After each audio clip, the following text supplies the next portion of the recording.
you can just look at her overall history and you can tell that there's a very evil side to her. Hey Mom, it's me. I just called to let you know everything's fine. I went home, prepared to be shot, but it didn't happen. Many of you have asked for the speedy version of this case, which is the case against Sarah Hartsfield. She was just convicted of murdering her 5th husband, and this happened in Texas, and she was sentenced to life in prison on October 9th of 2025. Now, we recently did a deep dive on this case, like a deep dive presentation. We watched what was available to the public throughout this trial, which was only the closing arguments and the verdict, and then we also went over what her sentencing was, and we watched a post-sentencing press conference together. So that live stream replay is linked in the description box for you if you want a deeper dive than I'm going to do today. For those of you who watched that, and you're watching this anyway, thank you so much. It is a little bit different. I've rearranged things a little bit, and we're focusing on what she was convicted of, which is the murder of husband number 5. We will in this video also touch on just some of her, past, which includes a lot of allegations, like this woman is really a piece of work. Oh my goodness. And to think that she served for 20 years in the military and she did all these other shady things, it's really quite the case. So my name is Grizzly. This is Grizzly True Crime, and let's dive into what happened here.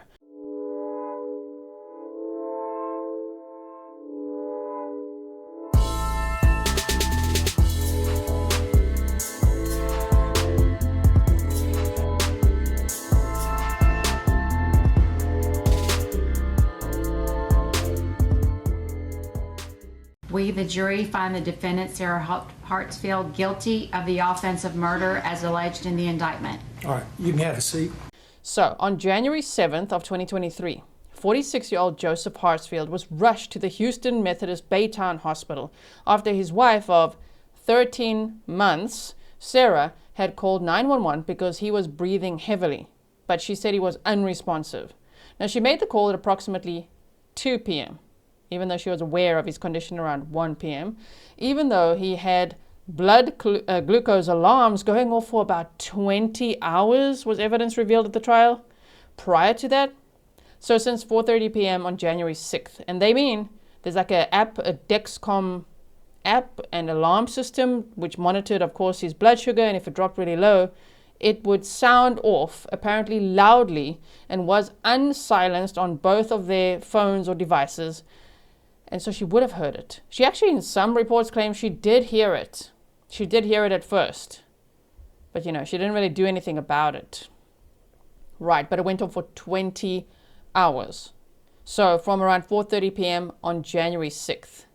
And she didn't, well, we can't say she didn't think to call the police. She didn't want to call the police quite yet, okay? So in the recording played during the trial, which we haven't heard yet, but maybe we will one day through a FOIA request, she initially sounded calm while providing her address, her gate code, Joseph's age, and then began crying and apparently stated, "I need help."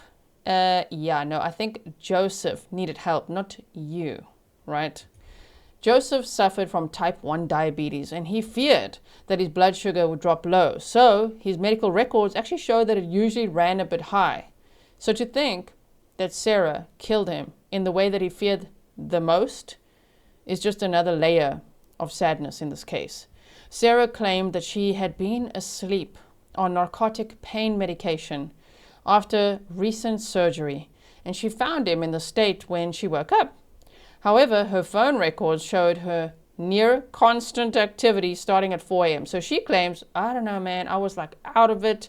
I was sleeping on the couch, recovering from surgery, knocked out from all this medication, and he must look after himself. I just couldn't, right? Except on her phone. Ooh, this phone. This was some evidence. When they wanted to take her phone, they had a search warrant for it. She literally said, "Oh crap." And you could see why. Because the phone evidence revealed that she was, not only just walking around, she was making calls, she was sending text messages, Facebook messages. She was even ordering groceries via the HEB app, and she was internet browsing, which contradicted her claim entirely of only waking up at around 1 p.m. And even if she woke up at 1 p.m., she only called 911 at like 2 p.m. So like waiting an hour when her husband is dying, like gasping for air. Oh, she's so sadistic, oh my word. At 5 a.m., she sent messages from Joseph's phone. So she took his phone and sent messages from his phone to hers, including a photo of his driver's license, new bank account details, and an Apple Legacy contact setup, granting her access to his data post-death. See? So she knew he's going to die. Or that's the outcome she wanted, and she was already making plans, right? Now, they say they didn't have solid proof that she sent those photos from his phone to hers, but they do believe that Joseph was so completely unconscious and out of it that it would be her sending those messages, and I agree, it makes total sense. She searched, does too much insulin cause a stroke? And then she deleted most of her other searches. Yet, during all this time, claiming, of course, she's fast asleep. Before making the 911 call, she texted a friend about Joseph's poor management of his diabetes. And then she said to the friend, I think I'm going to call 911. So it's like alibi talk, right? She claimed to have no knowledge of Joseph's life insurance policy, but texts between the couples months prior proved otherwise. And she was discussing it while he was dying at the hospital. Yeah, she had that on her mind, life insurance.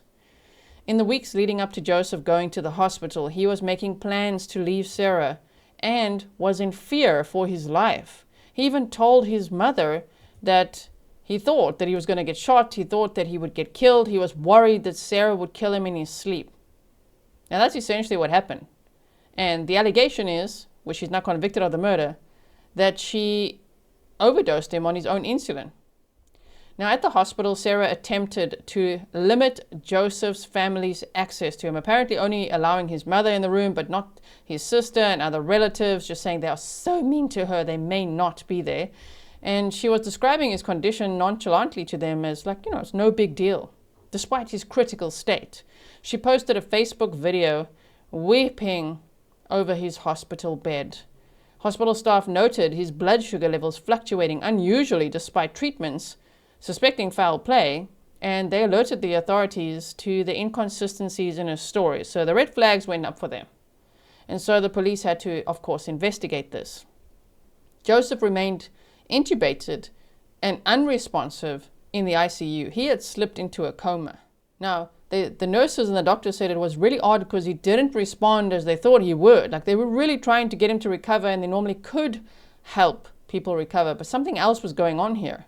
On January 11th of 2023, Sarah called Joseph's endocrinologist to report his status. She described him as hospitalized for hypoglycemia, unresponsive, intubated for 6 days, and possibly having suffered a major stroke or heart attack. She added that he didn't follow instructions. She was like set on this narrative of him having a stroke to the point of writing that in his obituary, which the medical examiner's evidence doesn't match that. But she still went on with that, right?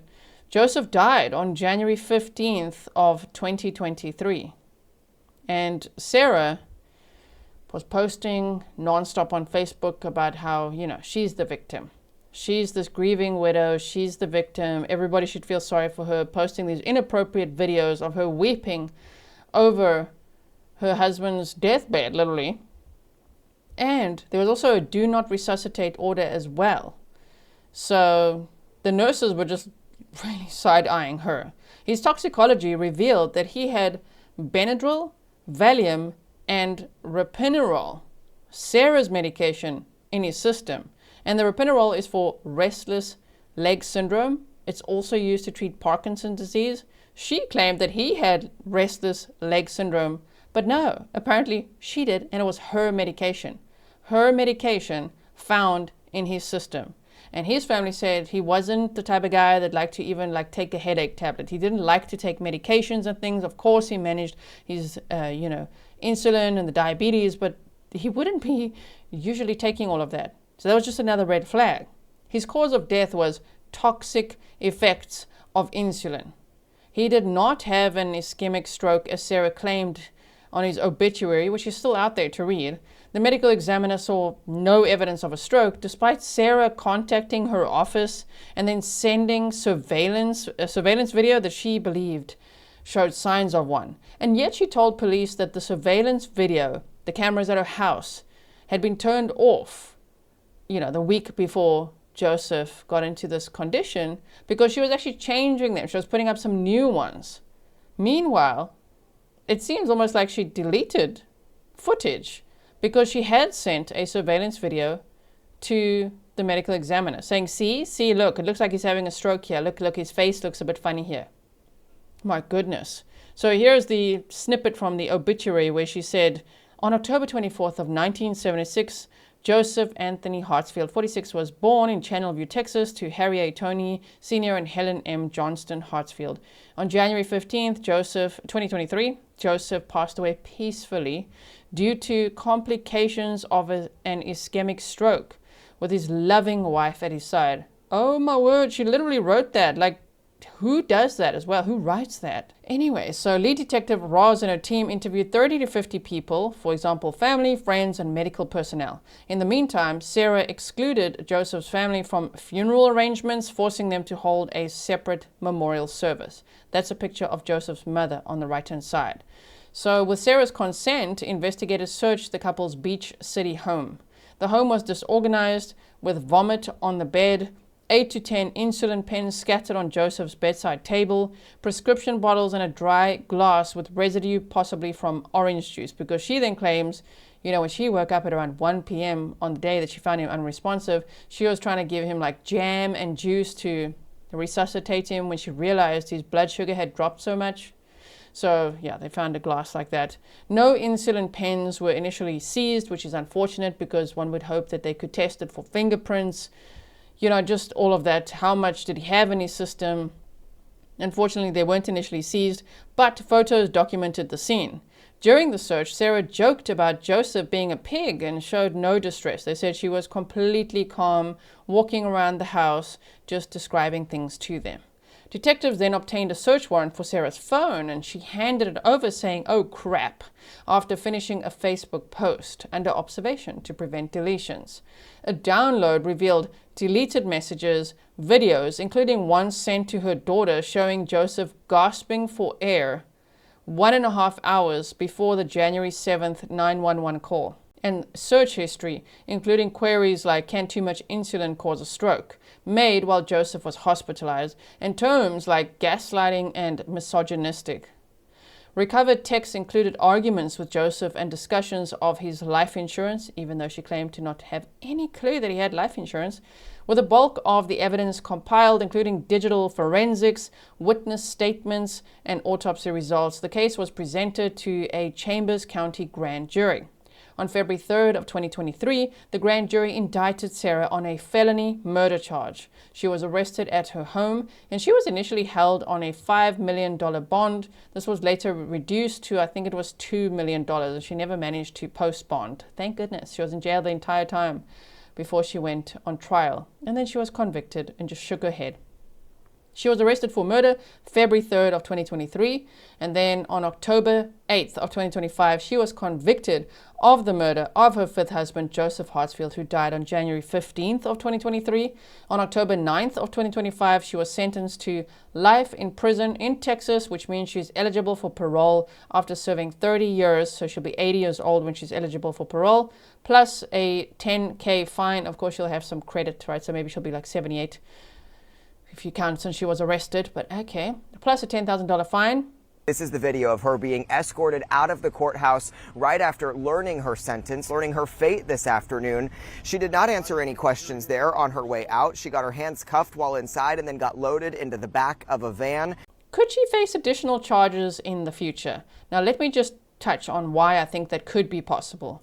Well, it's been very fortunate for us that the way we have treated this case, and then when we started looking at her history and then finding out some of the other scenarios and situations that she has been involved with in other states, that now we have other cases that have been reopened in other states. And I'm glad they have reopened those cases, because I feel like they're probably going to find very similar scenario as to what we have. All right, that I think that they don't realize that she's not that kind, sleepy little person that she makes herself out to be. So we have to look at our chart again. Now, if you were part of that live stream, you know we looked at this chart, okay? We looked at this chart because holy crap, this case is so crazy. Like Sarah Hartsfield in the middle there. So she married husband number 1 in 1993. She met him in high school.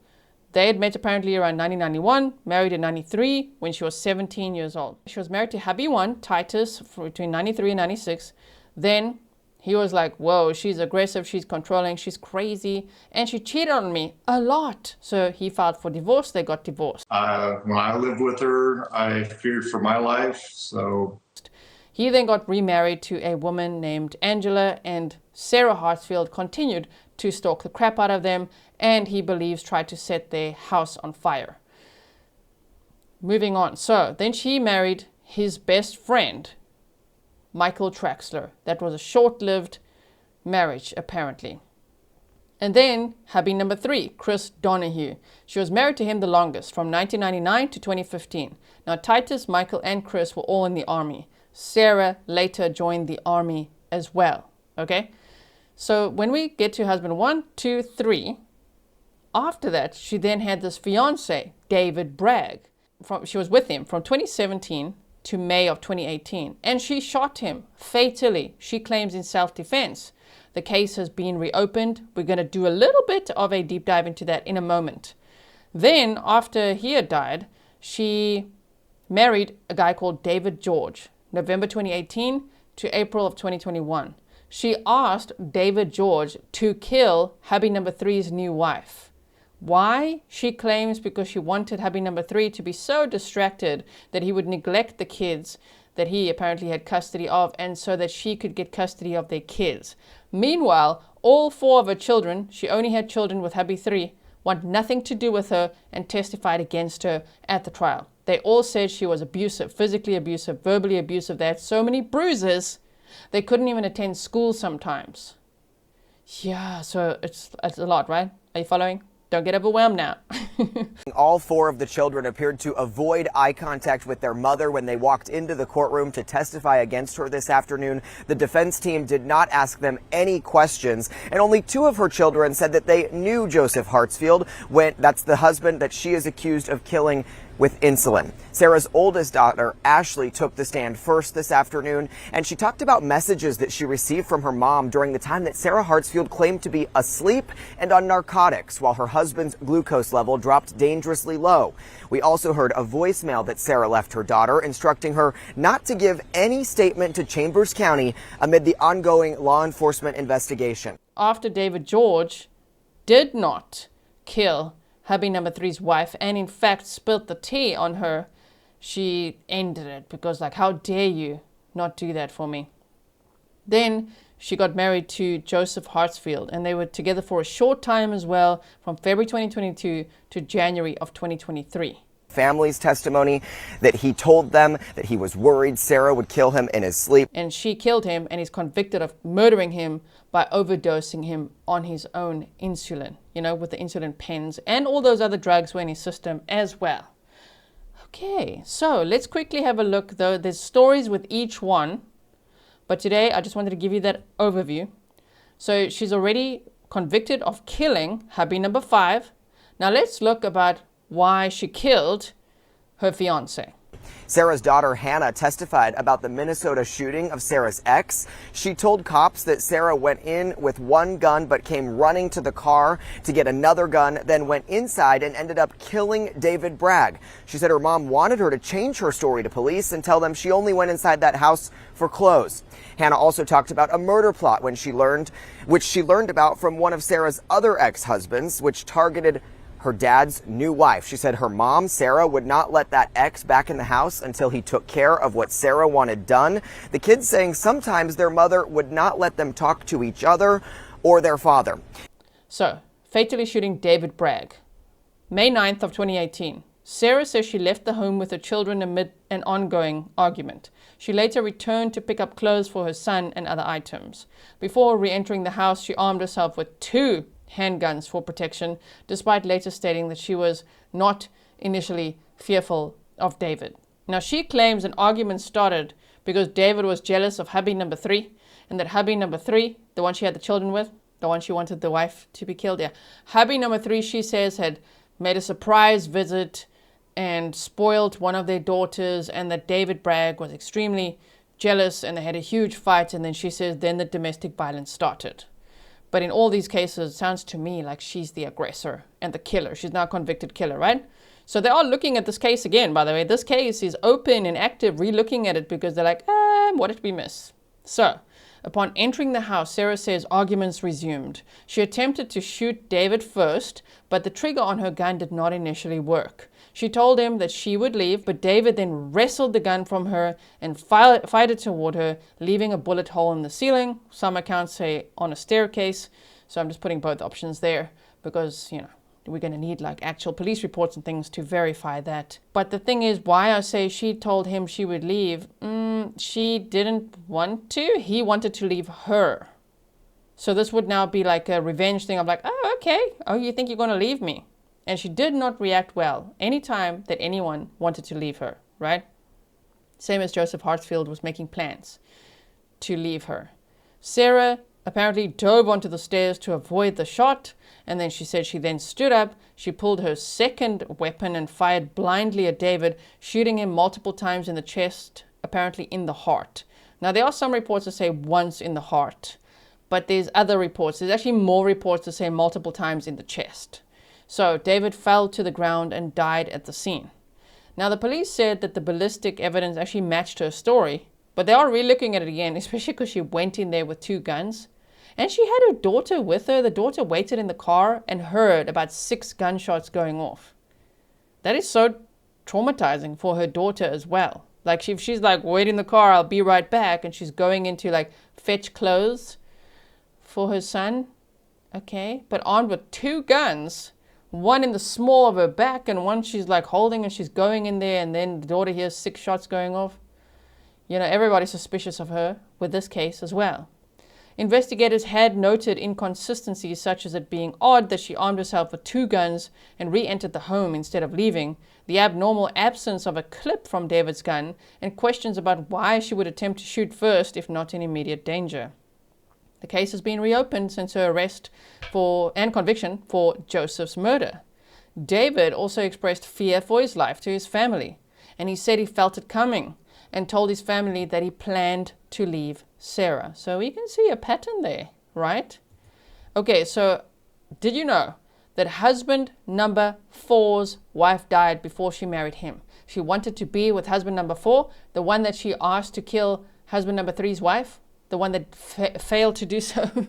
He couldn't do it, even though he drove all the way from Texas to, I think it was Arizona, and delivered flowers to husband number 3's house.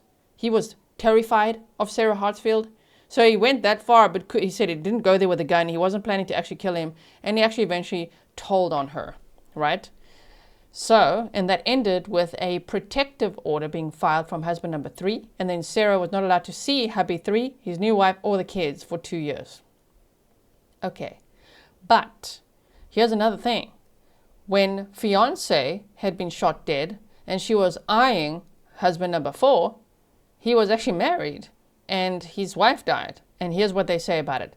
Rebecca Becky Coons, a 62-year-old woman from Eagle Bend, Minnesota, died on January 31st of 2018 from complications related to a heart valve problem, according to a longtime partner, David George. She had a history of health issues, including a broken back for 3 decades earlier, that led to a temporary smoking and pain medication use, though she had largely quit both, and she had undergone heart valve surgery a few years prior with resolved complications. David George described her as having screamed in pain all day before suffering a heart attack. She was cremated within days, and 7 months later, on August 31st of 2018, the home that Coons shared with George burned down in an unexplained fire, resulting in a total loss. Now, after Sarah's 2023 arrest, authorities in Todd County, Minnesota, reopened investigations into Rebecca's death and the house fire based on new information.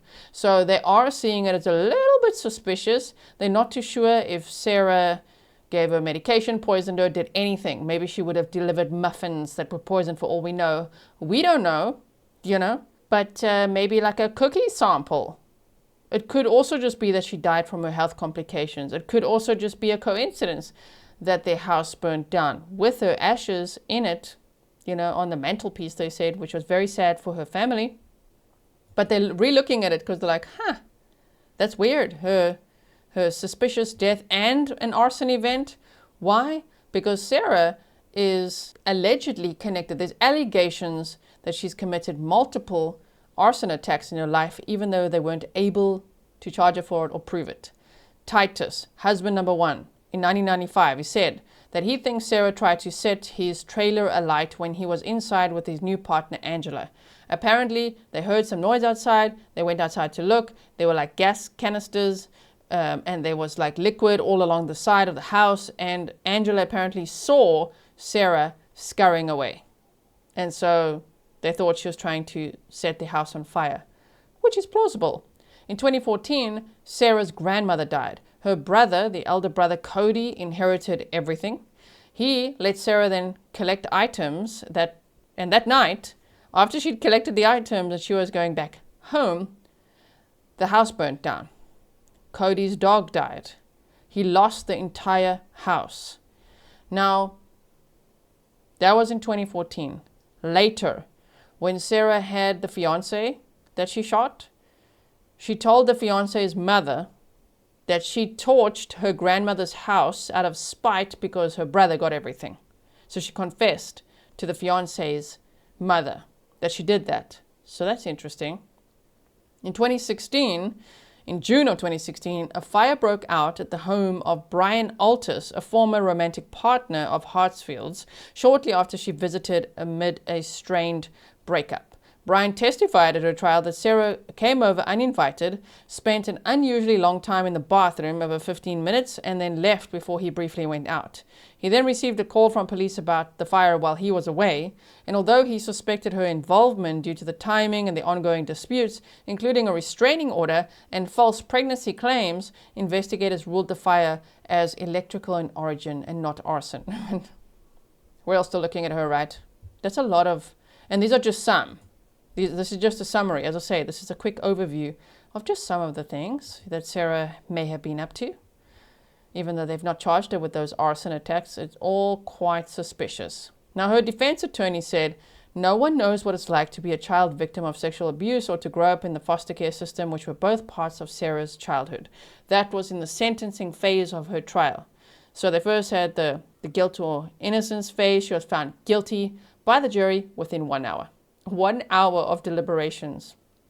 And so they then had to come back the next day and go deliberate again after hearing opening statements again for the sentencing phase, the aggravating and mitigating factors of, what the state thinks she should be sentenced to and what the defense thinks and all their witnesses and all of that.